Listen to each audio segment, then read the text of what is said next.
This is your ultimate stop for everything sports. The Golden State Media Concepts Sports Podcast. Should I say more? From the NFL, MLB, the NBA to MMA, it's all in here. The Golden State Media Concepts Sports Podcast. Listen now.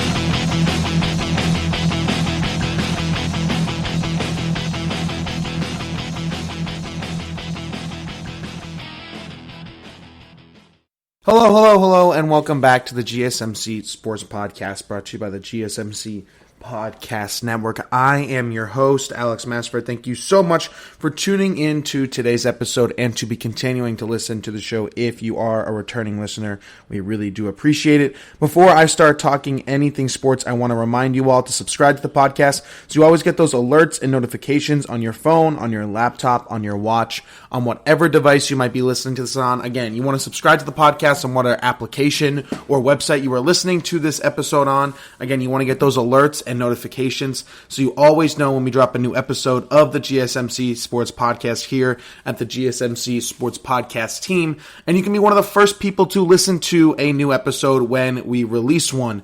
Again, you want to subscribe to the podcast on whatever application or website you're listening to this on whatever device, so you get those alerts and notifications, and you can be one of the first people to listen to a new episode when we release it. Also, make sure to leave us a 5-star review or just a positive review in general, letting us know that you guys are enjoying the discussion points, the content we're putting out. It would give us a big boost of confidence as well. So again, if you would please leave us a 5-star review or just a 5-star review or just a positive review in general, again, on whatever podcasting app or website you are listening to this on. And finally, don't forget to follow us on all social media platforms. We would love to interact with you guys on there more.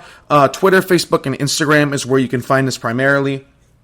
On social media, we can talk about sports, we can talk about the show, we can talk about really anything, but we'd love to interact with you guys more on social media. So Twitter, Facebook, and Instagram is where you can find us on all of those great social media platforms. And again, we'd love to interact with you guys more on there. Again, don't forget to follow us on Twitter, Facebook, and Instagram. I hope wherever you are and however you may be listening, you and your family are happy and healthy during these very trying times in the world today. We have an absolutely loaded show. Probably one of my favorite episodes we've done in a while. We have a lot to talk about, of course. In a few moments, I will talk about the Los Angeles Lakers being champions of the NBA world. Of course, that's going to dominate at least the first segment of the episode. We have so much to talk about.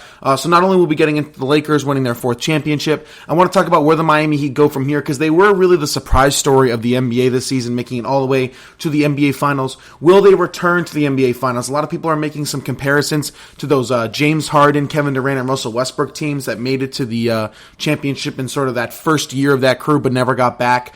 Do I think the Heat will be back in the finals with this current group as soon as next season? We'll get into the Miami Heat side of this, of course, as well as the Lakers side. And then we're going to get to as much football as we can. Week 5 has concluded, except for tonight when you're listening to this. There is a Tuesday night football game because this world keeps getting crazier and crazier. We have Bills-Titans tonight. I will preview that towards the end of the episode, who I have winning that game. As well, at the end of the episode, I'll probably be getting to a rumor that Le'Veon Bell might be getting traded by the Jets by the end of this month. So some teams, who do I think could be interested in the superstar running back Le'Veon Bell? That'll be towards the end of the episode. Of course, we'll get into as many football games that happened over the weekend as possible. But like I said earlier, of course, we're going to start off with the Los Angeles Lakers winning their 17th championship in franchise history, and LeBron James winning his 4th championship and his 4th Finals MVP. Again, absolutely crazy stuff in this NBA world today, this year. Everything, really. The bubble has finally concluded. They were in there for 3 months, if you can believe it. All the NBA players, everybody was in there for 3 months. It concluded with an LA Lakers Game 6 victory over the Miami Heat, 106-93. I don't want to harp on the actual game too much. It was a blowout from start to finish. It looked like the Heat kind of hit a wall, I want to say. It felt like that Jimmy Butler in particular, he left it all out there in Game 5, and I really think this Heat team left it all out there in Game 5, and just Game 6, LeBron James, Anthony Davis, pretty much the entire Los Angeles Laker team and crew pretty much just said enough, that they were going to be aggressive early. They were not going to kind of ease into the game. Like you could say in Game 5, they weren't going to let the Heat hang around like they did in Games, 5 and Game 3 as well. They weren't going to let Jimmy Butler kind of be ultra attackive, and he really wasn't. Jimmy Butler started off the game really passive. I think he wanted to get other guys involved. Took a similar approach to what he took of Game 4 after he had that 40-point triple-double in Game 3. He was very passive in Game 4. I think he was trying to do that again this game, and the Lakers just weren't having it. They were super aggressive in the paint. There was no paint defense for the Heat. Bam Adebayo did his best. He was clearly playing with a really hurt shoulder, and I think he re-aggravated it during the game when he kind of took an awkward fall on it. Goran Dragic is an absolute warrior. He tried to play a couple minutes. He gave them a few points, nothing major. But overall, this Heat team really just hit a wall. I think physically, the injuries kind of caught up to them. And the Lakers, who are healthy, who are dominant, were really deciding, and LeBron James in particular was deciding that this series ends tonight. They're not going to a Game 7. And like I mentioned on my last episode, I really thought that the Lakers could not afford to let this series go to a Game 7. You cannot let the Miami Heat win 2 games like that and take you to a Game 7 and have all the momentum. So if the Lakers were going to close it, it's good that they closed it then, right? For stats purposes, on the Miami Heat side, again, nothing major. Really for anybody, but for the Heat side, Jay Crowder had 12 points, Butler with only 12, 7, and 8, Bam Adebayo, 25, 10, and 5. He was their best player. He looked terrible early on in the game, kind of came alive in garbage time a little bit. Tyler Hero was 7 points. He had a rough series overall. I'll talk about him probably either at the end of this segment or the next segment when I focus on the Heat side of this. Duncan Robinson with 10 points, Dragic with 5 points. He did play 18 minutes somehow with a torn plat nerve. Kind of bone in his foot. Kelly Olynyk, 9 points. Kendrick Nunn, 8 points. Solomon Hill, 5 points. For the Lakers, Danny Green had 11 points, 3 of 7 from 3. LeBron James with 28, 14, and 10 in the closeout game. AD with 19, 15, and 3. KCP with 17 points. Rondo with 19, 4, and 4. Caruso with 4 points, and Markieff Morris with 3. Kuzma with 2, and Howard with 3 as well. So again, I don't want to focus too much on the individual game. What I will say, though, for the LA Lakers is obviously it's a huge achievement. I want to start off this argument. There's no asterisks on this season. If anything, this season is harder, in my opinion.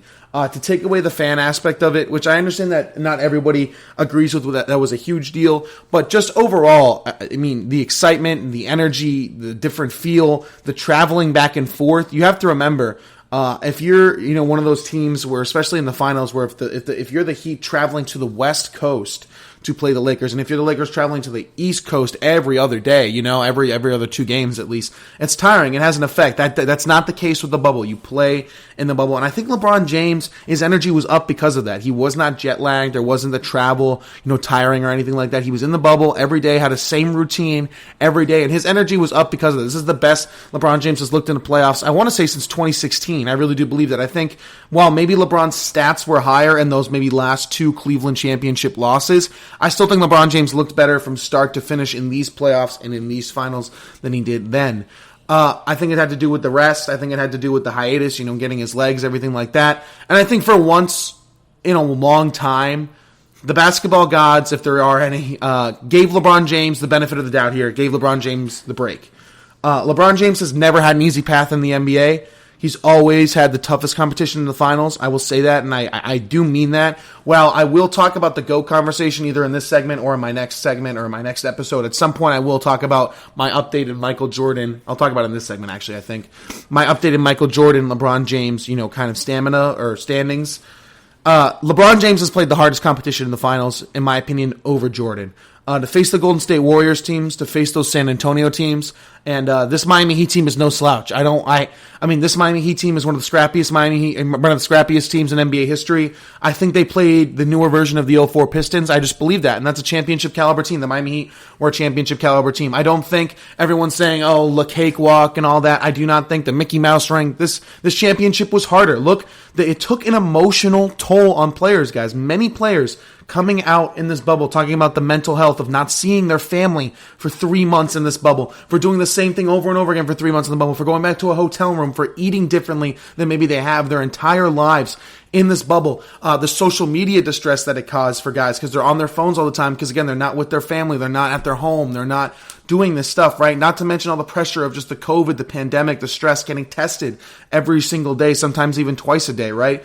So all these things just made it harder on players this offseason, which is why I think that this championship is not an asterisk. If anything, it is harder, which is what has led me to the conclusion, in my opinion, currently LeBron James and Michael Jordan are tied. I get it. LeBron has less championships, and 100%, but I really do believe, I think LeBron has now won 2 out of maybe the toughest 5 championships in the NBA. I'd have to do more research on it, and I promise I will. But when you're talking about coming back down from 3-1 against the Golden State Warriors and then sending to a bubble in the middle of the pandemic, no fans, no family, no friends, right? Different food, different workout styles, different gyms, different practices. After a 3.5-month break with a new team, right? A completely new team this year. Don't forget that. This is LeBron James' second year with the Lakers, but a completely new team, completely new coach. I think that's a tough championship to win, if you ask me. I really do believe that, and LeBron James deserves all the credit in the world. There was an argument, should he have won Finals MVP? I think AD was the main reason why the LA Lakers won the first 2 games. I think LeBron James was the main reason why they closed out this game, and I want to talk about LeBron and AD's relationship. But in terms of Finals MVP, I believe LeBron James deserved that. Some people were starting to make the case for Rondo and KCP, and I was like, whoa. KCP and Rondo are getting such great open looks because of LeBron James. Let's just put that in perspective. And I love and I understand why people love to compare Michael and LeBron. I think they're the top 2 players in the world. Again, they're tied, but it's also hard to compare those 2 guys because they play so differently, right? Michael Jordan is a superhuman version of already the superhero that is Kobe Bryant, right? But LeBron does not play like Michael Jordan. LeBron did not play like Kobe Bryant. LeBron James is sort of a superhuman version of the superhero Magic Johnson, right? If Magic Johnson was even more dominant as a scorer, even more dominant as a defender, I still think Magic is a better passer than LeBron, but I don't think it's as big as a gap as some people believe, right? But as this 6'9.5" point guard that weighs 220, 230 pounds, when he gives you that full head of steam, he can beat you every which way. And what's great about LeBron is the strength of LeBron, right, is everyone wants to say, because also LeBron James at the end of the game, right, he said, I want my damn respect too, and everyone came at LeBron, you don't need the respect, everybody knows you're the best. That's not the case. LeBron James was getting heavily criticized for missing the playoffs last season, for finally getting hurt for one time in his entire career with that groin injury last season. People thought LeBron James was washed, and I understand that it maybe wasn't the majority of people, and I definitely understand the argument that the Lakers were probably favored going into the season as NBA champions, besides maybe the Clippers. I get that, but you cannot tell me that LeBron James has not been disrespected and underappreciated, not just this season, but his entire career. LeBron James was 36, 37 years old. He came into this league, and a league that was dominated by big men and slashing wings. All he would do is drive in the paint and dunk, saw what Steph Curry was doing, saw what some of these other teams were doing, that he needed to improve his three-point shooting. And now to get to this point where 35, 36-year-old LeBron James is probably better than 26, 27, 28-year-old LeBron James because of the shooting, because of the basketball IQ, is absolutely crazy. He is aging like a fine wine. He is aging in a similar way to how Tom Brady was aging in the Patriots dynasty. If you remember the second part of that Patriots dynasty, there was a gap where the Patriots for 4 or 5 years did not win a championship. And then of course they won, 2 out of 3 and everything like that again. Because Tom Brady was aging with like a fine wine with the football IQ and everything like that. Same thing is happening with LeBron James. The question with LeBron James is not, is he ever going to retire because he's not going to be as good? LeBron James will just retire when he wants to retire, because I do not believe there will be a single day where LeBron James is playing in the NBA where he's not a top 5 player in the world. And LeBron James could play 10 years from now and be 46, and I think LeBron James could still be the best, top 5 player in the world. I think he's the best player in the world right now. I understand that there are guys coming up who eventually will overtake him.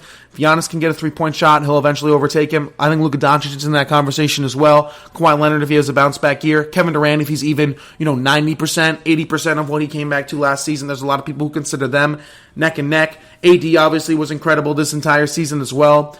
But at the end of the day, LeBron James is still the best player in the world. He's still the face of this league. Deserved the Finals MVP. Deserved everything like that. And yes, he deserves his damn respect. I want to talk about quickly before I finish off with the Jordan and LeBron debate. But in my next segment, I'll get to the Miami Heat side of this because I do want to talk about the Lakers side of this. Lakers are 17-time NBA champions. LeBron James, in year 2 of every team he's gone to, they've won a championship, except for the first stint in Cleveland, of course. Year 2 in Miami, they won a championship. Year 2 in Cleveland, the return, they won a championship. Year 2 with the Lakers, he's won a championship. 4-time NBA champion, LeBron James. Now, officially with 3 different teams. His relationship with AD, I think after the championship, I think we all saw that I think it was a little bit deeper than we thought. You know, there was always a debate of who was LeBron James' best teammate, right? Chris Bosh, Dwayne Wade, Kyrie, Kevin Love, AD now. There's a lot of guys, there's a lot of names. I still believe that LeBron James' best teammate ever is Dwayne Wade because of the chemistry that they had. But I think LeBron and AD is a close second. I don't think it's as big as a gap as a lot of people think. And I'm a big fan of Dwayne Wade, and I'm a big fan of LeBron James. And I'm a big fan of their connection, of course. I think Dwayne Wade is still his best teammate ever because of what he did with LeBron James. But what D-Wade did for LeBron, I think it's clear now that LeBron is doing for AD. And LeBron talked about this in the post-game presser, right? I don't think it was the press conference. I think it was right after when Rachel Nichols was like, when they handed the championship and the whole ceremony and everything like that is when it kind of happened.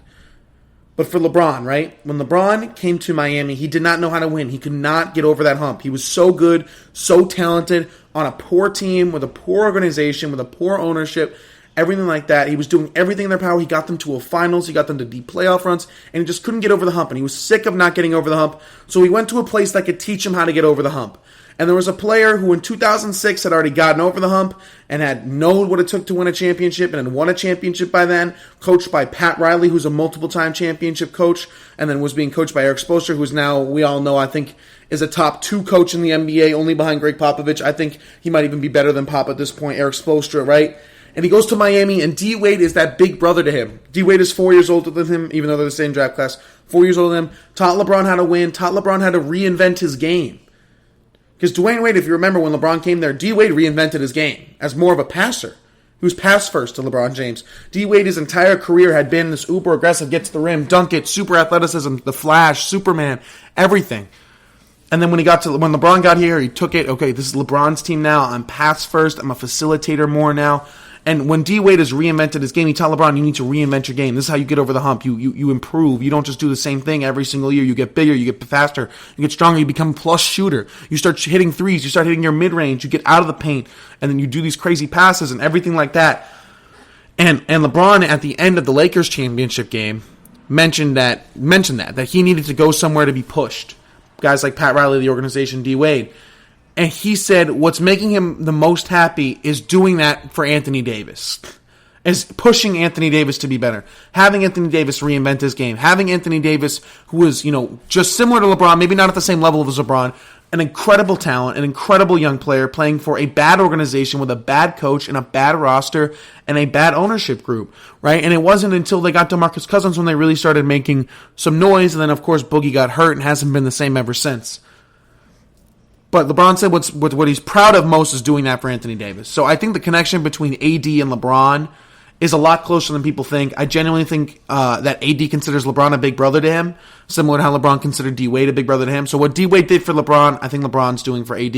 I think it's something special to watch, and I think that's one of the reasons why I think the Lakers can continue, and I think the Lakers can win multiple championships with this group, because I do not think LeBron James is going anywhere. And Anthony Davis is in his athletic prime, and he's only going to get better. He's only going to work harder because this is, the stuff that LeBron James is teaching him and just the mentality that LeBron has. Now, I think going forward, there's going to be some tweaks and adjustments that this roster is going to make, because teams are going to come back next year better. You're going to have to figure out a way to beat Brooklyn. If Brooklyn's going to be that good, Brooklyn is a very hyped up team right now. If Brooklyn is going to be as good as advertised with KD and Kyrie, you're going to have to figure out ways to stop them. I think there's additions that this Laker team can make. I think there's better shooters that this Laker team can add. I think there's, some better guard play they can get. If they can get some sort of combo guard or the shooting guard that can also handle the ball, take that pressure off LeBron James, but also is an elite scorer that can kind of get his own shot. A guy that's like Bradley Beal, that's like Victor Oladipo. I don't know if they can get those types of guys. Again, because of their trade asset situation, they don't have a lot. I don't think Victor Oladipo is going to be a Laker, and neither do I think Bradley Beal. But even if it's just a lower type of guy like that, just give me a combo guard that can get his own shot. A guy like Terrence Ross comes to mind that he would be great for them. A guy like Fred VanVleet, right? Things like that. I don't know if they can pay somebody like that, but just a guy like that who can take the ball, out of LeBron James's hand, give him some more rest, take the ball out of AD's hand, give me a third wing scorer like that. I think that's what the Lakers need going forward. But, to wrap this entire segment up about the Lakers winning the championship, LeBron deserves it. I'm happy for LeBron. I think we all need to appreciate his greatness a little bit more. Yes, he deserves this championship. Yes, he deserves all 4 Finals MVPs that he's gotten.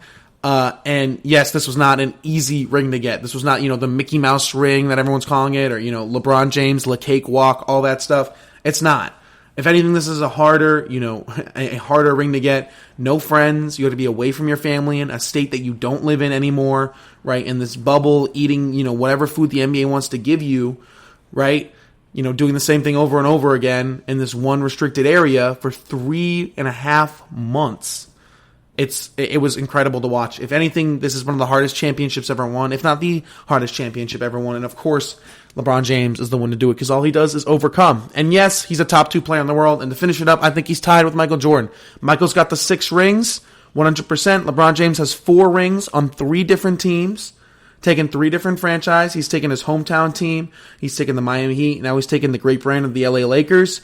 And I think now any championship that LeBron wins post this, I think puts him ahead of Michael Jordan. It's just how I view it. I think if LeBron gets 5 rings, 2 rings with the Lakers, 2 rings with the Heat, a ring with the Cavs, to have multiple rings with 2 different organizations, arguably a dynasty with 2 different organizations, is kind of ridiculous. And I think that would put him ahead of Michael, and I think he's going to have, I think by the end of his career, I think LeBron James is going to be the all-time scorer in the league too. Because, again, I don't think he's going anywhere. I think he's only getting better at this stage, just from a basketball IQ point, from passing standpoint, from a shooting standpoint. I think he's only getting better. And the Lakers are big enough, good enough to attract more free agents, more shooters, more veterans that want to come and play. I want guys like Rondo to stay on this team, KCP to stay on this team. But, again, if you could add a scorer or 2, this team could win 2, 3 more championships. Seriously. I'm never counting LeBron James and Anthony Davis out. Again, I have them tied, as in Jordan and LeBron. Anything LeBron does after this, in my opinion, is going to put him ahead of Michael Jordan. But right now, I think from a championship standpoint, I think they're tied. I think that's considered equal. Let me know what you guys think. What's your current stance on the Michael Jordan, LeBron James debate? We're going to take a quick break. On the other side of the segment, I do want to focus on the Miami Heat. I want to appreciate what they did this season and one of the most crazy NBA seasons ever. What they did this season. Where are they going to go from here? I like to do that for each of the teams that have kind of been eliminated this season, right? I did it with, I think, Indiana. I did it with Houston. I did it with Philly. I did it with Boston. I did it with the Clippers. Where do you go from here in the offseason? I want to do that with the Miami Heat next segment, and we'll have a lot to talk about with that. We'll get into all that good stuff right after this short break. Are you looking for the very best NFL and college football podcast? Then check out the GSMC Football Podcast. Get the latest football news both on and off the field. From the NFL Draft to trades to the rumor mill to the NFL Combines, they got you covered. That's GSMCpodcast.com/football-podcast. Get updates on college rivalries, game day insights, and much, much more. It's football talk the way you want it. This show eats, sleeps, and breathes football. Don't forget to like them on Facebook and follow them on Twitter. Visit GSMCpodcast.com for more info.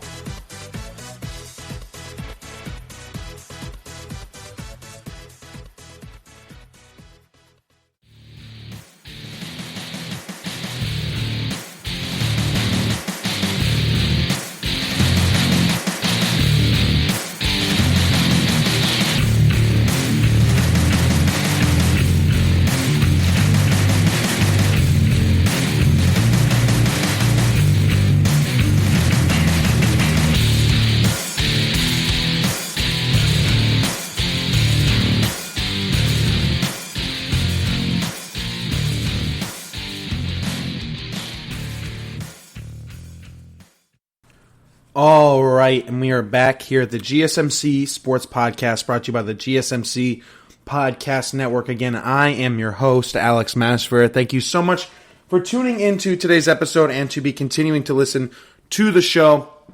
If you are a returning listener, we really do appreciate it here at the GSMC Sports Podcast. I just finished talking about the Los Angeles Lakers side of the championship. They obviously won. 17-time NBA champions, LA Lakers. I believe they tie the Boston Celtics now, both tied at 17. Those historic franchises are neck and neck once again. As well, LeBron James wins his 4th NBA championship and his 4th Finals MVP. With his 3rd different team. Well-deserved. Of course, Anthony Davis was incredible in the series as well. I think Frank Vogel deserves a little bit more credit than before. I don't think Frank Vogel's the worst coach he's ever had, but for all the credit that Ty Lue gets for that Cleveland Cavalier championship, I think Frank Vogel deserves more credit for this championship than Ty Lue does for that one. I want to transition now to something that I do, or I have done, I should say, for pretty much all of the teams that have been eliminated in the playoffs, starting in the second round, I think is when I started it. With teams, I think I did it with Philly, though, which was a first-round exit, in Indiana, which was a first-round exit team, and maybe Portland. But I like to do where do you go from here with the teams that were eliminated in the playoffs. And the final team I'm going to do that for is obviously the Miami Heat. I was very high on the Miami Heat going into these playoffs. I told you guys from the start that they were going to at least go to the conference finals. I was really confident they were going to beat the Milwaukee Bucks. They did that in 5. Or was it 6? No, they beat them in 5, I believe. I think they beat them they swept Indiana, beat the Bucks in 5, and then beat the Celtics in 6 to go to the finals. I did not expect this Heat team to go to the finals, and obviously just lost the Lakers in 6. A couple things we've learned about the Miami Heat this season.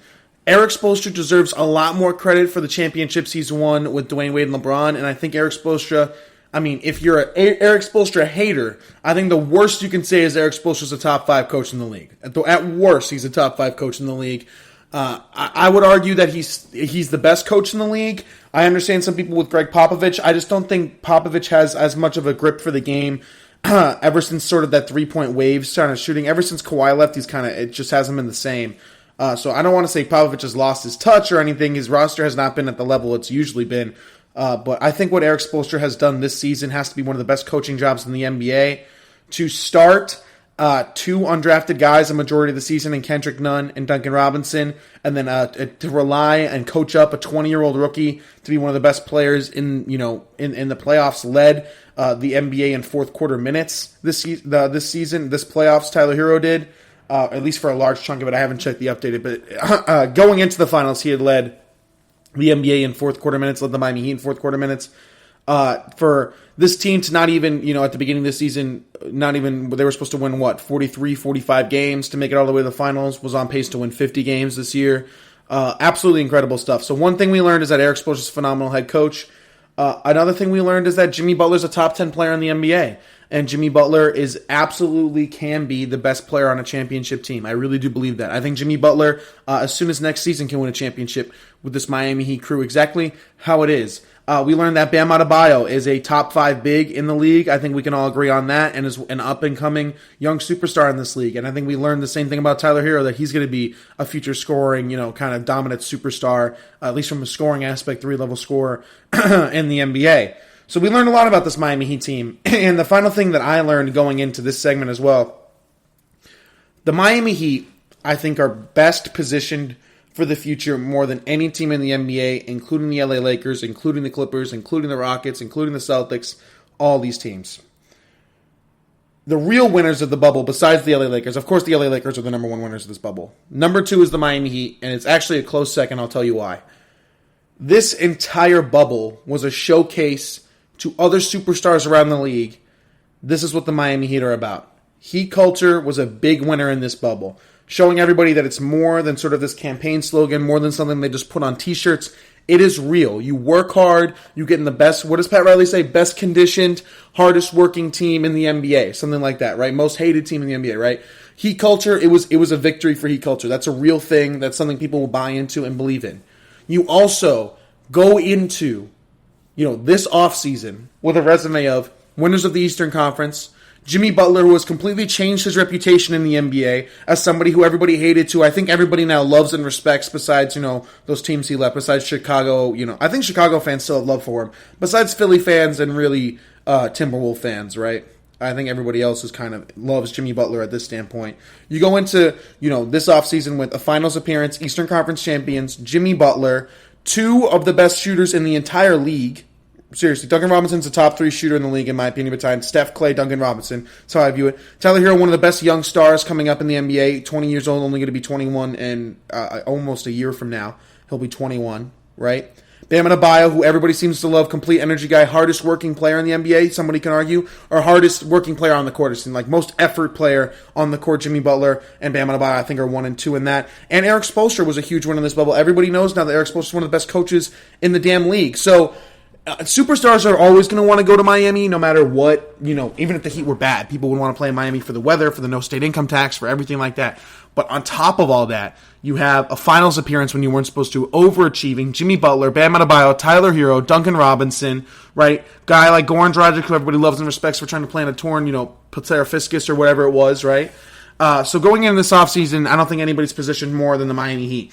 That being said, the Miami Heat cannot run it back with the same squad. I do not believe you can do that because I think teams are going to improve. I think the Celtics are going to add a center to compete with Bam Adebayo and Joel Embiid and all of them. I think they're going to look at a guy like Miles Turner is who I would go after if I were Boston, or even a guy like Rudy Gobert. If he became on the market, I could see going to Boston as well. Philadelphia has a new head coach, Doc Rivers. I think they're going to be better than they were last year, even if they're not that top premier team that everybody thinks they can be. I think Doc Rivers is just a better coach than Brett Brown, so they'll improve in certain aspects like that. Obviously, the Brooklyn Nets are coming in as probably the favorites to come out of the East with KD and Kyrie. Giannis is only going to come back bigger and stronger and better, and I think the Bucks could look to make a couple of interesting moves as well.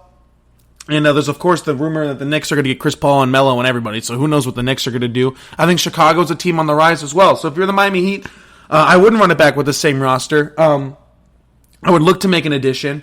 I don't think you need to completely overhaul this roster. I don't think you need to make an incredibly big move. I think the two names that the Miami Heat are going to look after all off season, are Bradley Beal and Victor Oladipo. In my opinion, one is better than the other. I think Beal is definitely better than Victor Oladipo, but I think Victor Oladipo is going to cost you a lot less than Bradley Beal is. And I know Victor Oladipo wants out of Indiana. I know Victor Oladipo loves the Miami city, the people, everything. He owns a gym down there. He lives down there in the offseason. He's very close with Dwayne Wade. He's very close with Bam Adebayo, Jimmy Butler, all the guys on the team. Already lives in Miami, like I mentioned. And I think the worst kept secret in the entire NBA that nobody's talking about is that Victor Oladipo wants to be a Miami Heat player. And while I love Bradley Beal, and I think he's an incredible player, and I think he's incredibly underrated for what he does for Washington, two things. One, I don't know if he necessarily wants out of Washington. I think he wants to give it a try with John Wall next season. That's another team I didn't mention, Washington, when John Wall could come back and make the playoffs. I think he wants to give it at least one more year with a healthy John Wall before he decides if he wants out of Washington or not. But I know that Victor Oladipo wants out. And if you traded for Victor Oladipo, it also keeps your max slot open for 2021. So what do I think the Heat are going to go from here after being eliminated? This offseason, I believe there are 4 untouchables on this Miami Heat roster. I really do believe that. The obvious 2, Jimmy Butler and Bam Adebayo. Untouchable, all-stars, you cannot trade them, right? Unless you got an incredible offer that involved like Giannis, LeBron, all these guys, right? They're not trading Butler and Bam. Those guys will be on the roster next year. I think Tyler Hero has played well enough to be considered an untouchable. He reminds me a lot of Devin Booker. I think he's Devin Booker 2.0. And I think next season, as soon as next season, Tyler Hero could legitimately lead this Miami Heat team in scoring. Just from a scoring, I'm not saying he's their best player. I'm not saying he's their most important player. But just from a scoring standpoint, next year Tyler Hero could average 22 points a game and lead that Miami Heat team in scoring if Butler's only averaging 20 and Bam's averaging his 20, 10, and 5. I think will average next year. Right? I really do believe that. So I think he's untouchable. And I think Duncan Robinson showed you enough in the playoffs and in that 26-point finals game where you almost need him from that three-point shooting standpoint. I think he established himself at worst as the top 5 shooter in this league. And that's just something you can't really give up in today's NBA unless it's getting you somebody like, a Joel Embiid, a Giannis, a Bradley Beal, maybe, right? But again, I don't necessarily think Bradley Beal's even going to be on the table. So if I'm the Miami Heat, here's where I go from here. I re-sign Goran Dragic. I re-sign Goran Dragic, and I wait on Jay Crowder a little bit because there's 2 guys that I think the Miami Heat are going to really, really go after this offseason, and they can get both, and this is how I would do it. So this is what I'm doing. I'm giving Goran Dragic a 1-year balloon payment. As sort of, I think he's going to be good to go for next season. Next season's supposed to start around January. I think he'll heal up and be good for then. I think you give Goran Dragic a balloon payment, meaning you overpay a little bit for Dragic, but instead of giving him multiple years, you keep that max slot open in 2021 with like a 1-year, $15 million deal to Goran Dragic, 1 year, $20 million deal to Goran Dragic this season. I think that's what you do for Goran. You hold on to Jay Crowder as an insurancy policy if you don't get one of these other guys I'm going to mention. When it comes to free agency, I think the Heat could really use a shooting big. They need another big, period. Two guys that I look at really good that could be one as a backup big, one as a starter next to Bam. Danilo Gallinari was almost acquired by the Miami Heat. Going at the trade deadline when they acquired Crowder and Iguodala, they also almost got Danilo Gallinari from Oklahoma City. That was close and apparently was agreed to upon, except they couldn't agree on an extension for Danilo. Danilo has now come out and said that he wants to win a championship more than he wants money. Maybe he didn't believe in the Heat as much as he did at the deadline, believes in them more now. I bet Pat Riley still wants to bring Danilo in as a shooting big next to Bam. No player would play better than next to Bam Adebayo than Danilo Gallinari. He'd be absolutely incredible next to Bam Adebayo. So if I'm doing the same exact thing I did with Goran, is I'm overpaying for a 1-year balloon payment to Danilo Gallinari. See if he takes it. And if it costs you 1 year, $30 million, you do that. Keeps the max slot open in 2021. Danilo gets a chance to compete for a championship and as well get a big payday. Say the Miami Heat do win the championship next year, Danilo can go to another team or re-sign with Miami for a longer extended period of time. Again, he's only 30 years old, so nothing major, or only 31, something like that. So I'm going after Danilo Gallinari if I'm the Miami Heat. If he doesn't sign, you bring back Jay Crowder, I think. Another guy, Serge Ibaka, as a backup big or as a starting big next to Bam Adebayo. He is a good enough shooter. I think the rebounding and defensive prowess would be great to bring Ibaka off the bench. The Heat were desperately needing a better backup center next season. I think they will do that. I think they're also going to get a little bit of cap space. It wouldn't surprise me if Kelly Olynyk opts out of his player option. He played well in the bubble, could get a bigger payday for a longer, more extended period of time, in the other one, in the other areas. I really do believe, though, the way that I think this is going is I don't know if Danilo Gallinari is 100% going to sign with the Miami Heat. I think they're going to go after him hard. A guy that I do expect to be in the Miami Heat next season, 100% Victor Oladipo. I think the Miami Heat will be trading for Victor Oladipo this offseason if the rumors are true and he indeed wants out. Pat Riley's going to pounce on that. Victor Oladipo is a two-way combo guard / wing, is perfect for the Miami Heat system that they run right now. The Miami Heat are missing another isolation scorer. Victor Oladipo is an incredible isolation scorer. He's incredible in the ISO game. He's a plus shooter, a plus wing defender as well. Fits everything about the Miami Heat. I think they would bring him in. Victor Oladipo averaged 22 points a game against the Miami Heat in that playoff series. Kind of showed a little bit of the old Victor Oladipo that everybody was looking and waiting to see. I expect Victor Oladipo to be a Miami Heat player next season. And best case scenario is that they also get Danilo Gallinari and bring back Goran Dragic while keeping the max slot open. That's how good the Miami Heat are in a position next year. Because I think their ultimate goal is to get Giannis Antetokounmpo. He's not leaving this season. He's already established. He's playing at least another year in the Milwaukee Bucks this season. I think if you run out a lineup of Hero at the point guard, right, then you have Victor Oladipo at the 2. Because I do think Tyler Hero is going to start at point guard next season for the Miami Heat. I don't know if he's going to be a true point guard. I don't know if Depot's going to handle the ball more. I don't know if Bam and Butler are going to handle the ball more. But I know Hero will be starting next season. I really do believe that. I think if you run out a lineup of Tyler Hero at the 1, Victor Oladipo at the 2, Butler at the 3, Danilo Gallinari at the 4, Bam Adebayo at the 5, you are the favorites coming out of the East. And I think the Miami Heat would be right back in the NBA Finals. Even if you just get Oladipo and bring in Jay Crowder, I think that puts you on the same level as the Nets, who I think should be the favorites coming out of the East, assuming that KD comes back 80% of what the player he usually is, right? So that's where I think the Miami Heat go from there. Let me know what you guys think. Again, their ultimate goal is Giannis Antetokounmpo. They're not trading for Giannis this offseason, but adding Victor Oladipo and Danilo Gallinari, getting Duncan Robinson to come off the bench with Goran Dragic would be absolutely incredible. Goran Dragic is really, really good at being an aggressive point guard, getting in the paint. So when you surround Goran with shooters, it's almost like the way you want to build around Ben Simmons or LeBron James. You want Goran Dragic to be surrounded by shooters.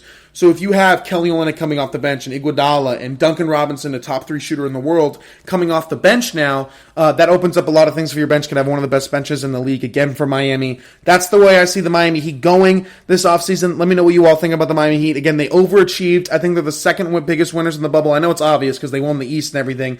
But just how well-positioned they are in the future. To have 2 young stars and up-and-coming young superstars, in my opinion, Hero and Bam, Butler, who's reinvented his image around the league and has shown that he can win you 2 NBA Finals games by himself. The Miami Heat have a player that can win them 2 Finals games. Jimmy Butler has proven, I will win 2 Finals games against the LA Lakers, right? You just need to build a team that can win the other 2. And I think if you add Gallinari and Depot, you can 100% do that. So that's what I'm doing if I'm the Miami Heat. Again, I think they're big winners of this bubble, and I think they're really well positioned for the future. I don't know another team that has a brighter future than the Miami Heat. I don't want to compare them to the Oklahoma City Thunder team. Again, the Oklahoma City Thunder with Russ, Harden, and Durant all thought they had the brightest future in the league, and I get those comparisons. I do think the Miami Heat will be back in the NBA Finals, and I think the Heat are going to win a title in the next 5 years. I really do believe that.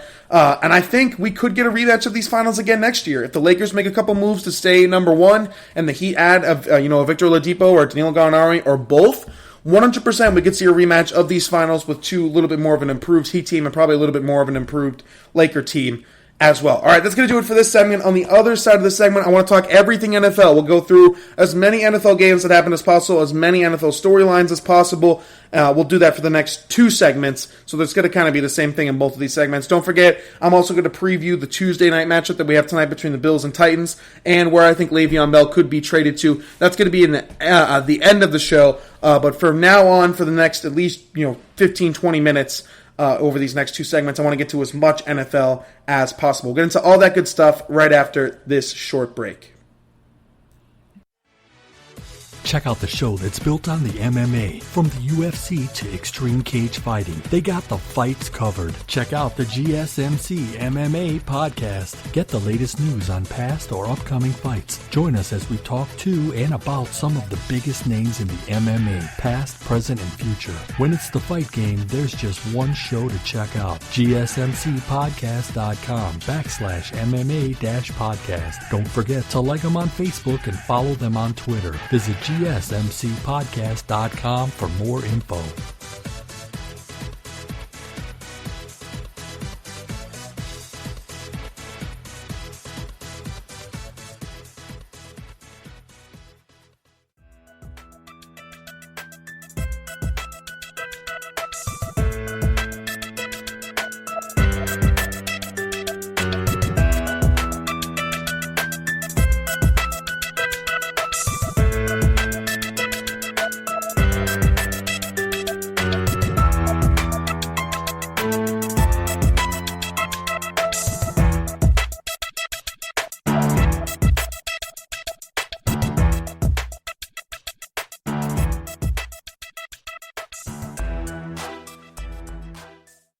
All right, and we are back here at the GSMC Sports Podcast, brought to you by the GSMC Podcast Network. Again, I am your host, Alex Masford. Thank you so much for tuning into today's episode and to be continuing to listen to the GSMC Sports Podcast.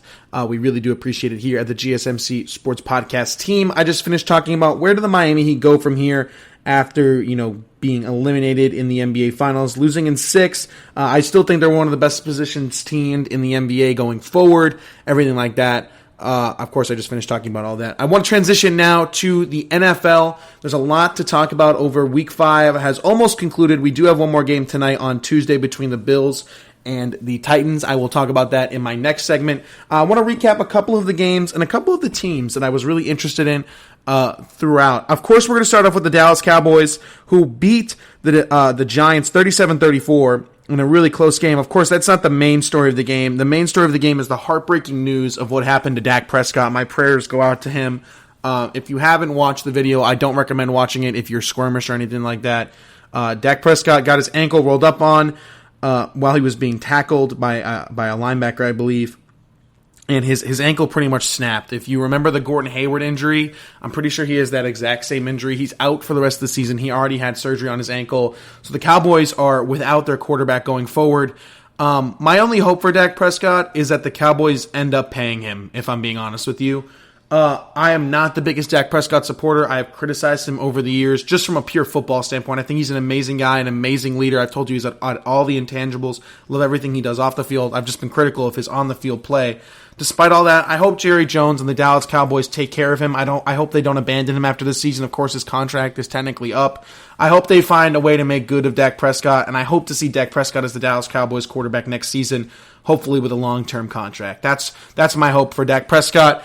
For the actual game itself, Andy Dalton came in at quarterback, led to the victory. The game was close throughout, even when Dak was playing. The Cowboys nor the Giants were playing great. I think, I don't. That's it for the Dak talk. But here's the thing. Is the Dallas Cowboys season over because of Dak Prescott's injury? I'm going to say no. I think Andy Dalton is probably the best backup quarterback in the league from just a pure play standpoint. Andy Dalton has gone to playoff games, has won playoff games, I'm pretty sure. So Andy Dalton is no slouch. He's a legitimate quarterback, and this team has the best wide receiving core in the league. Michael Gallup is a number one receiver on a lot of teams. CeeDee Lamb is a number one receiver on a lot of teams, and Amari Cooper is, of course, as well. All three of those guys have number one wide receiver potential. All three of them have 1,000-yard potential. They still have a top three back in the league, Ezekiel Elliott, a good offensive line.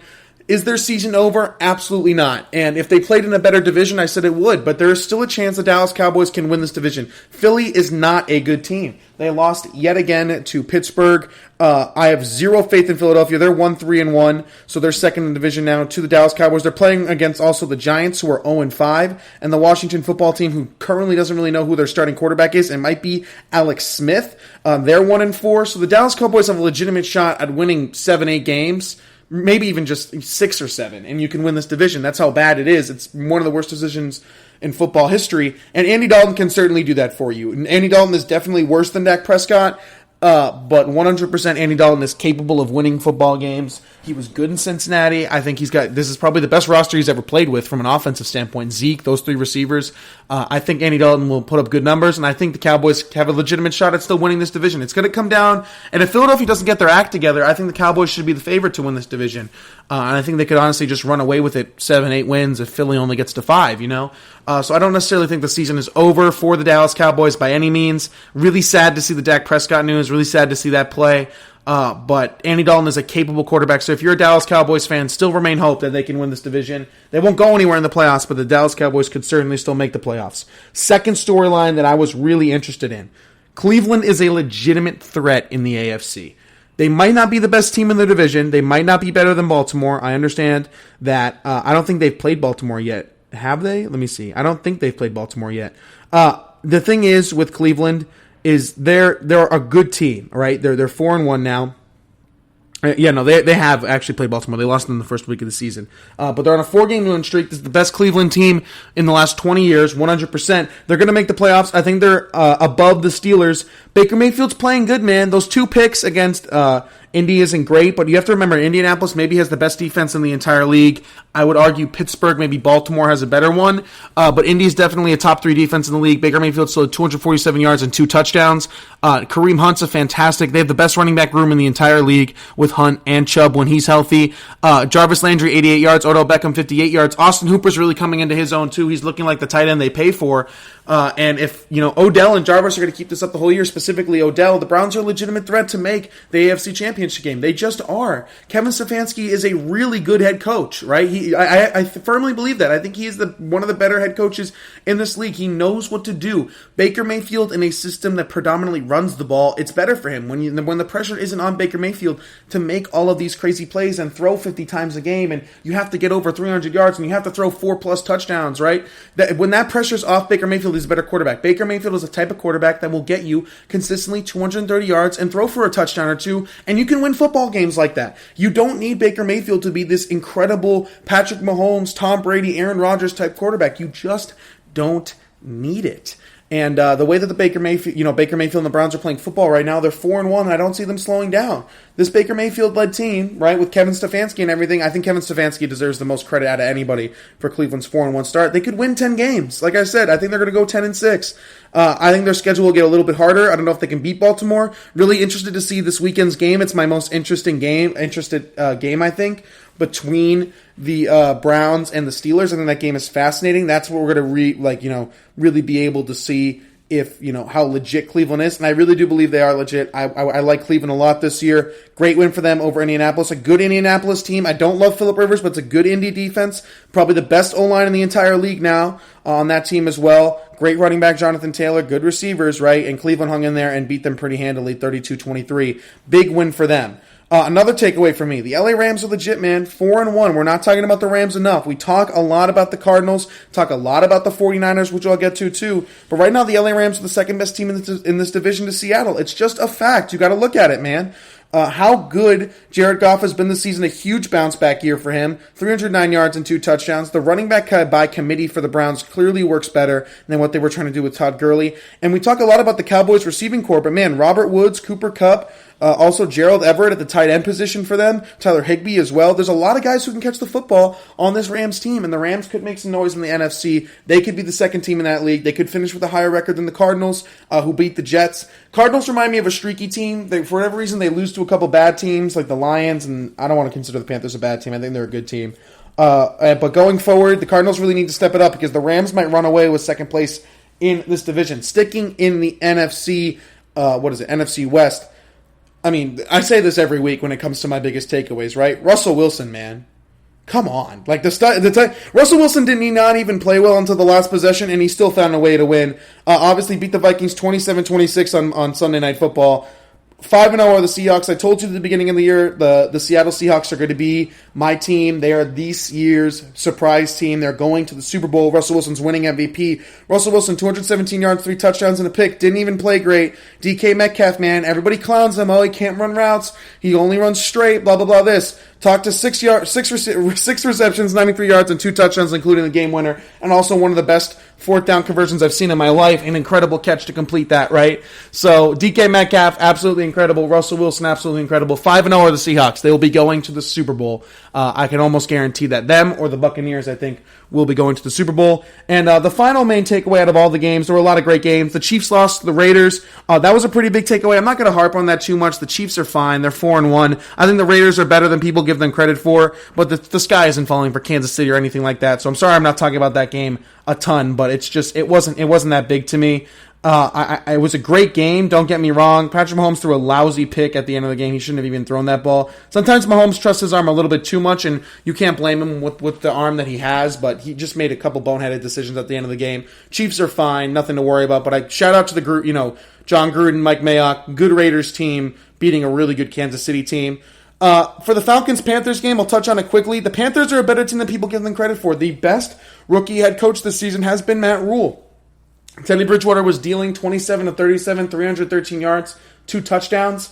Absolutely incredible for him. Matt Rule, Joe Brady, a legitimate coaching tandem, a legitimate offense in Carolina. They're not going to make the playoffs or anything like that, but I told you they weren't going to finish last in this division, and don't be surprised if they win 6, 7, maybe even 8 games this season. This team is legit. I cannot wait to watch them go against, against Tampa Bay and against New Orleans and stuff like that. But they beat the Falcons, and I think the rebuild is on for the Atlanta Falcons. Dan Quinn fired. He is out. I would start looking at potential Julio Jones trade targets, and I'm going after Trevor Lawrence if I'm Atlanta. He's from Atlanta, Trevor Lawrence, that is. I'm looking at a guy like Eric Bieniemy to potentially bring in as well as the head coach. And if you want to ride it out with Julio and Calvin Ridley and Todd Gurley and just insert Trevor Lawrence next year, I get that. But don't be surprised if the Atlanta Falcons start shopping some of those guys for potential first-round picks. Their season is pretty much over. The final game I want to talk about before I transition to my next segment about the Le'Veon Bell talk and everything like that. Something I called that I'm very, very proud of. I told you San Francisco was going to take a step back this season. I understand they've been dealing with a lot of injuries. I don't wish injuries upon anyone. I hate it that when injuries happen in football. I was sad when Nick Bosa tore his ACL. Jimmy Garoppolo played this game hurt against Miami, but man, did they get smacked from start to finish. I told you, this is what happens to Super Bowl hangover teams. Teams that lose the Super Bowl often do not do well the next season. They usually run it back with the same roster, or they lose a lot of guys because they got to get paid. Some coaches leave, go take head coaching jobs at other places. Not necessarily that all of those things happen to San Francisco. They're just dealing with the injury bug and pretty badly. But it's not looking great for them. It's not looking like they're going to make the playoffs. Right now, they're the worst team in their division, which is crazy considering they were the NFC champions last year. They got absolutely smacked by the Miami Dolphins, 43-17. Now, the Dolphins are an interesting team, and I want to talk about them for a little bit, because do not be surprised if this Miami Dolphins team sneaks into the playoffs, right? Their 3 losses this year were against the Patriots, the Bills, and the Seahawks. They lost to the Patriots by 10 on week 1 when no one really had any idea what Cam Newton was going to look like. They lose to the undefeated Bills by only 3, and then they lose to the undefeated Seattle Seahawks by only 8. So they've lost pretty much all these games by 10 points or less. They haven't gotten blown out by any teams. And the other games they won, right, they beat the Jacksonville Jaguars 31-13, and they beat the San Francisco 49ers 43-17. Now, when you look at their offense is what really intrigues me. 11 points in the first week, which is a dud, right? But you get 28 points in week 2, 31 points in week 3, 31 points in week 4, and 43 points in week 5. This is one of the best offenses from a scoring perspective in the NFL. They have a ton of weapons. Devontae Parker, Preston Williams, and Mike Gesicki's looking like a young Travis Kelce right now. And I like Myles Gaskin. He's a good, not great player. But what I want to talk about with the Miami Dolphins is their draft, because obviously Tua Tagovailoa is in waiting, and whenever they give him give him this team, I'm really interested to see where Miami goes. Could Tua Tagovailoa, with this high-powered offense that the Dolphins have right now, if their defense can just improve week by week, and it looks like they have been doing, they had a great game against Seattle for a majority of it, and they just had a really great game against San Francisco's offense. So if the defense is going to ramp it up like this, and the offense is going to put up points like that, if Ryan Fitzpatrick's putting up points like this, what do you think Tua Tagovailoa, who ran the spread it out, ran this type of offense at Alabama to a T and perfected 8-to-1 touchdown to interception ratio, what is he going to do? Do not be surprised if when the Miami Dolphins turn over to Tua Tagovailoa, they start winning a lot of games. Their next 7 games, I want to read you the next 7 games for the Miami Dolphins right now. Right now they're sitting at 2-3. They have the Jets next week. Right? I think we all can agree that that's a win. Then they have a bye, then the Rams and the Cardinals, the Jets again, the Bengals again, and the Chargers at some point. So there's a lot of winnable games on there. The next 7 games for the Miami Dolphins are all winnable games. Teams like the Broncos they can beat. Teams like the Chargers they can beat. The Rams and Cardinals, I'm not as sure. Maybe the Cardinals, if they catch them on a bad day. Not sure about the Rams. It is at home and off a bye week, so maybe they could beat the Rams with an extra week to prepare. Then you have the Jets, of course, again, and the Bengals. So those are 7 wins that you could potentially get. I don't think they're going to win all 7, but those are 7 winnable games. Eventually, I think in those next 7 weeks, Tua will get the ball. Could be as soon as this Sunday. Could be as soon as after the bye week. Who knows? But the Miami Dolphins could absolutely sneak into the playoffs. Final stat on the Dolphins for you. They drafted 3 new offensive linemen this year. Austin Jackson, Solomon Kinley, and Hunt as well, who's a right tackle. Not a single one of them have given up a sack all season. The Miami Dolphins, who had probably the worst offensive line last year besides maybe Cincinnati, drafted 3 rookies. None of them have given up a sack. Phenomenal job by Chris Grier. All right, that's going to do it for this segment. One final segment after this short break. I want to talk about the Le'Veon Bell trade news. Apparently the Jets are shopping him. What teams could potentially be interested? I'll give you all the teams I think will be interested in Le'Veon Bell, and I'll give you, I guess, a kind of prediction on where I could see him going. And finally, I'll give you my winner between the Titans and Bills. We'll get into all that good stuff right after this short break. Are you looking for help for your fantasy football team? Check out the GSMC Fantasy Football Podcast. Get today's best advice on who to start, who to sit, even who you should draft. From sleeper picks to red-hot lineups, they got it all covered for you. That's gsmcpodcast.com/fantasy-football-podcast. We'll cover traditional leagues, dynasty, PPR, even IDP leagues. When you need fantasy help, there's just one show to hit up. Don't forget to like them on Facebook and follow them on Twitter. Visit gsmcpodcast.com for more info.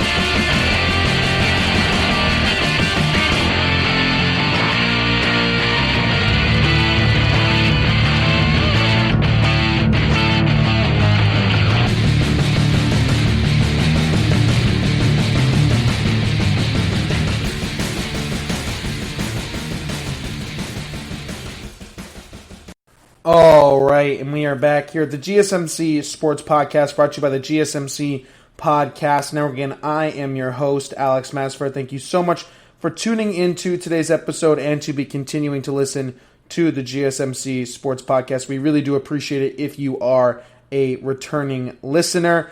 I just finished talking about some of the NFL games that happened, some storylines between San Francisco, Miami, LA, all of these really good teams that are winning some games. Again, I think Cleveland's really legit, man. That's one of my biggest takeaways was Cleveland looks legit. All right, according to the New York Post, we're running out of time here, so I want to get to some breaking news. According to the New York Post, the New York Jets are heavily shopping Le'Veon Bell and want him gone. They want to trade him. They're not utilizing him enough. They do not want to pay him, and I think Le'Veon wants out of the New York Jets as well. They do not want to pay him anymore. He's on a huge contract, obviously, so whoever would acquire him would need the necessary cap space to acquire that contract, and pay him. There's not a lot of teams that need running back help. There's just not. So I don't think the market for Le'Veon Bell will be that big, and I don't think you're going to have to give up a first-round pick or, that much to actually, pay him, to actually get him. I really don't believe that. But I came down to 5 teams that I think need some more running back help that are potentially looking to make some playoff pushes if you're 3 out of these 5 teams, I think. And going forward, I think it'd be great for some of these teams to acquire Le'Veon, and I think they could utilize his skill set. First one was Washington. This is not one of the teams making a playoff push, but they need running back help. They're going to have a new quarterback again next season, a new young quarterback next year. They do not have a great running back room. I'd love to see Le'Veon Bell with the Washington football team with a new quarterback next year, potentially Trevor Lawrence. I could totally see it, even if it's a guy like Justin Fields. Trey Lance makes a lot of sense to go to a Ron Rivera team as well, plays a lot like Cam Newton did. I could see Washington acquiring Le'Veon Bell more for the future, more than the present. But even the present, I mean, the NFC East is, wide open. Maybe Alex Smith, if he can, if everything's good with his leg and everything, and he's your starter the rest of the season. Alex Smith is no slouch. He's won a lot of games in this league. Pair him with Le'Veon Bell. You could win enough games to potentially win the NFC East. I'm just saying. Another team, Indianapolis, dealing with a lot of injuries at the running back position. They were going after him when he was a free agent after he left Pittsburgh, when the Jets obviously signed him. They're making a playoff push. They're trying to compete with the Titans to win that division. I could totally see Indianapolis trying to acquire him behind one of the best offensive lines in the league. Le'Veon Bell would absolutely lethal. And if there's a way for Le'Veon to revive his career, I would personally want to go to Indianapolis. That's where, if I was Le'Veon Bell, that's where I want to go to try to revive my career. Next up, another team in the division, the Houston Texans. I understand they just got David Johnson, but more in the receiving game is where I could see Le'Veon Bell helping them out. Le'Veon Bell, if he was a wide receiver, would still be one of the best receivers in the league. He's one of the best route runners in the league. Deshaun Watson needs a guy like that. I could see Le'Veon Bell to Houston. Maybe not as likely as some of these other options, but I could totally see it. Would make a lot of sense for Deshaun Watson. Next 2 teams, both are in the AFC East, so not as likely to acquire Le'Veon Bell, but these 2 teams I think could really use him. I think Buffalo and Miami, both of them are not great running back rooms. I think Buffalo is an okay running back room, and like I just said for Miami, Myles Gaskin's a good player, not a great player. Add Le'Veon Bell to both of these offenses, who are pretty high-powered. Josh Allen would love to be able to check down to a guy like Le'Veon Bell, even though he likes to throw the ball deep. And for the spread offense and Chan Gailey in Miami, Tua would love to be able to check down, or Fitzpatrick, I should say, check down to a guy like Le'Veon Bell in the passing game while you have those speed receivers or those bigger receivers, Preston Williams, Mike Gesicki, and Devontae Parker on the edge. It'd be a great little kind of security blanket option for whatever quarterback. On both of those teams, I could see going after Le'Veon Bell. Will Le'Veon Bell actually be traded? That's the question to see. Is there a good enough market where the Jets want to try to recuperate some value and trade him? That's the interesting point to make. All right, tonight, Tuesday at 7 o'clock, Buffalo, Tennessee on CBS. We have our first ever, I think, Tuesday night football game. Who do I like? Both of these teams are undefeated. They also haven't played in a week due to everything with COVID. Buffalo is 4-0. Tennessee is 3-0. Tannehill versus Josh Allen. Derrick Henry versus this Bills defense. Who do I like? I'm going to personally say Tennessee. I know they're not favored to win this game. Again, I'm still not sold on Josh Allen, but I know what Ryan Tannehill's going to bring. Tannehill has experience going against Buffalo, experience going against Josh Allen and this coach. I'm going to take Tennessee in this game. I think Derrick Henry has a nice game, and I think Tannehill has a nice game in the passing game as well. I know this Tennessee defense is legit, and I think they'll give Josh Allen some fits. Josh Allen has not played a lot of great teams, even though they're 4-0. I think they get their first loss this week against the Tennessee Titans. Let me know what you all think about this Tuesday night matchup. This world just gets crazier and crazier. But hey, at least we get some more football on some days that we usually aren't watching football. So I'll take football anyway I can get it. Tuesday night football is better than no football. All right, that's going to do it for today's episode of the GSMC Sports Podcast. Again, I have been your host, Alex Massfer. Thank you so much for listening to today's episode. Don't forget to subscribe to the podcast, leave us a 5-star review, and follow us on all social media platforms, Twitter, Facebook, and Instagram. Again, I have been your host, Alex Massfer. Thank you so much for tuning into today's episode, and I will see you all in the next one. You've been listening to the Golden State Media Concepts Sports Podcast, part of the Golden State Media Concepts Podcast Network. You can find this show and others like it at www.gsmcpodcast.com. Download our podcast on iTunes, Stitcher, SoundCloud, and Google Play. Just type in GSMC to find all the shows from the Golden State Media Concepts Podcast Network. From movies to music, from sports to entertainment, and even weird news. You can also follow us on Twitter and on Facebook. Thank you, and we hope you have enjoyed today's program.